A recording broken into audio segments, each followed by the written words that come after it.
योग दिवस पर बोले पीएम नरेंद्र मोदी, जब कोविड आया तब कोई मुल्क तैयार नहीं था। उस वक्त योग ही आंतरिक शक्ति का स्रोत बना। इस साल भी कोरोना के चलते रद्द की गई अमरनाथ यात्रा, श्रद्धालु ऑनलाइन कर सकते हैं दर्शन। पंजाब चुनाव की तैयारियों में जुटे अरविंद केजरीवाल का ऐलान, सिख समाज से होगा आपका सीएम उम्मीदवार। अंतर्राष्ट्रीय योग दिवस पर राहुल गांधी का मोदी सरकार पर तंज, बोले ये योग दिवस है, ना कि योग दिवस की आड़ में छिपने का दिन। दिल्ली में 100 से भी नीचे पहुंचा कोरोना संक्रमण का आंकड़ा, 2021 में किसी एक दिन में सबसे कम मामले हुए दर्ज। शरद पवार के घर कल होगी विपक्षी दलों की बैठक, आज दिल्ली में प्रशांत किशोर से की मुलाकात। पंजाब कांग्रेस में झगड़े पर बोले सिद्धू, मतभेद ना हो तो लोकतंत्र कैसा, सानिया राहुल मेरे बॉस। और गाजियाबाद में बुजुर्ग की पिटाई के मामले में ट्विटर एमडी ने कहा, वीडियो कॉन्फ्रेंसिंग पर पूछताछ के लिए उपलब्ध, असंतुष्ट पुलिस भेजेगी दूसरा नोटिस।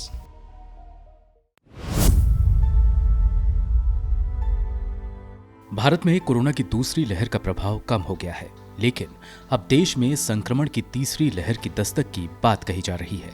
समाचार एजेंसी रॉयटर्स के कराए गए मेडिकल एक्सपर्ट के सर्वे में भारत में तीसरी लहर के अक्टूबर तक आने की संभावना जताई गई है। हालांकि विशेषज्ञों का कहना है कि ये लहर पिछली लहर की तुलना में ज्यादा नियंत्रित होगी और इससे ज्यादा तैयारियों के साथ निपटा जा सकेगा। सर्वे में भाग लेने वाले विशेषज्ञों का मानना है कि महामारी अभी 1 साल और लोगों को परेशान करेगी। जून 3 से 17 के बीच किए गए स्नैप सर्वे में दुनिया भर के 40 स्वास्थ्य विशेषज्ञों, डॉक्टर, वैज्ञानिकों, महामारी विशेषज्ञों और वायरोलॉजिस्ट ने भाग लिया। सर्वे में भाग लेने वाले 24 में से 21 एक्सपर्ट ने भारत में अक्टूबर में तीसरी लहर की संभावना जताई है, जबकि 2 का कहना है कि थर्ड वेव अगस्त या 12 सितंबर तक दस्तक दे सकती है, जबकि अन्यों ने इसके नवंबर से फरवरी के बीच आने का अनुमान लगाया है। हालांकि 34 में से 24 विशेषज्ञों ने तीसरी लहर के ज्यादा बेहतर तरीके से नियंत्रित होने पर सहमति जताई है। उनका कहना है कि आने वाली लहर से पिछली लहर के मुकाबले बेहतर तरीके से निपटा जा सकेगा। भारत में महामारी की सेकेंड वेव के दौरान ऑक्सीजन, कोरोना रोधी टीकों और आईसीयू बेड की भारी कमी देखी गई थी। हालांकि आने वाली लहर में मेडिकल उपकरणों की कमी होने की संभावना कम है। अखिल भारतीय आयुर्विज्ञान संस्थान प्रमुख डॉक्टर रणदीप गुलेरिया ने कहा कि इसे और अधिक नियंत्रित किया जा सकेगा। अधिक टीकाकरण शुरू किए जाने और दूसरी लहर से कुछ हद तक प्राकृतिक प्रतिरक्षा प्राप्त होने से मामले बहुत कम होंगे। सर्वे में भाग लेने वाले अन्य वैज्ञानिकों ने भी कहा कि उच्च स्तर पर किया गया टीकाकरण नए मामलों में कुछ कमी ला सकता है। बता दें कि भारत में अभी तक सिर्फ 5% आबादी का ही टीकाकरण किया गया है, जबकि इसकी 95 करोड़ जनता टीकाकरण के योग्य है। वहीं स्वास्थ्य विशेषज्ञों का मानना है कि राज्यों में लॉकडाउन में दी गई ढील के चलते इस साल टीकाकरण में तेजी आने की संभावना है। सर्वे में भाग लेने वाले विशेषज्ञों के लगभग 2/3 हिस्से ने माना है कि तीसरी लहर के प्रति बच्चे अधिक संवेदनशील होंगे। 40 में से 26 एक्सपर्ट का मानना है कि 18 साल से कम उम्र के बच्चों के लिए संक्रमण का खतरा अधिक हो सकता है। इसके पीछे की वजह टीकाकरण को बताया गया है। वैज्ञानिकों का मानना है कि मौजूदा समय में बच्चों के लिए कोई भी वैक्सीन उपलब्ध नहीं है। ऐसे में उनके पास संक्रमण से कोई सुरक्षा कवच मौजूद नहीं है। हालांकि कुछ ऐसे भी शोध हैं जिनमें बच्चों के वयस्कों से अधिक प्रभावित होने की बात को नकारा गया है। हाल ही में एम्स और विश्व स्वास्थ्य संगठन के किए गए शोध में कहा गया है कि इसके प्रमाण नहीं है कि संभावित तीसरी लहर बच्चों को अलग तरीके से प्रभावित करेगी, क्योंकि बच्चों में भी वयस्कों के समान स्तर की रोग प्रतिरोधक क्षमता मौजूद है। इसके अलावा कुल मिलाकर बड़ी संख्या में लोगों ने संक्रमण के खिलाफ सुरक्षा प्राप्त कर ली है। रॉयटर्स के सर्वे में भाग लेने वाले 11 एक्सपर्ट्स ने कहा कि संक्रमण कम से कम 1 साल के लिए लोगों को प्रभावित करना जारी रखेगा, जबकि 15 वैज्ञानिकों ने संक्रमण के 2 साल से कम और 13 ने महामारी के 2 साल से अधिक मौजूद रहने की संभावना जताई है। वहीं 2 विशेषज्ञों का मानना है कि संक्रमण कभी भी खत्म नहीं होगा। सर्वे में भाग लेने वाले 38 वैज्ञानिकों में से 25 ने कहा कि कोरोना संक्रमण के भविष्य में विकसित वेरिएंट्स पहले विकसित की जा चुकी कोविड रोधी वैक्सीन की प्रभावकारिता को खत्म नहीं करेगी।